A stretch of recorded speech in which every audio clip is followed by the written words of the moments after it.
यो बहिनीले चाहिँ रुबिन खड्काएर रुबी अलीको विषयमा आरिस लागेछ क्या, डाहा लागेछ। अनि यस्तो यस्तो कुरा गर्छन्। हेर्नुहोस् है, यो भिडियो अन्त्यसम्म हेर्नुहोस्। यो बहिनीले के बोल्छन्, राम्रो या नराम्रो बोल्छन्, तपाईँहरू कमेन्ट गर्नु होला। भिडियो मन पर्यो भने धेरैभन्दा धेरै सेयर गरी फलो गर्नु होला। हाम्रो देशमा पाकिस्तानीहरूलाई घुस्न दिन हुँदैन। नेपाल इज हाम्रो देश भनेको ब्युटिफुल कन्ट्री हो। हाम्रो देश भनेको ब्युटिफुल कन्ट्री हो, कसैको गुलामी होइन, कुनै देशको गुलामी होइन हाम्रो देश। नेपाल कुनै देशको गुलामी बन्दैन, सिधा कुरा हो।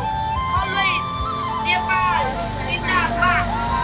पाकिस्तानीहरू एक एकजना गर्दै हाम्रो नेपालमा छिरिरहेछ, झ्याम्पुतले र झ्याम्पुतलेहरूलाई। Giving us is right. Always I'm with you. Giving us is. मेरो इङ्ग्लिस फेरि लौ न म कोमामा पुग्छु है। अझै गाली देऊ न, छ्याप पुगेन, अझै गाली पुगेन, अझै गाली देऊ न, अझै गाली देऊ।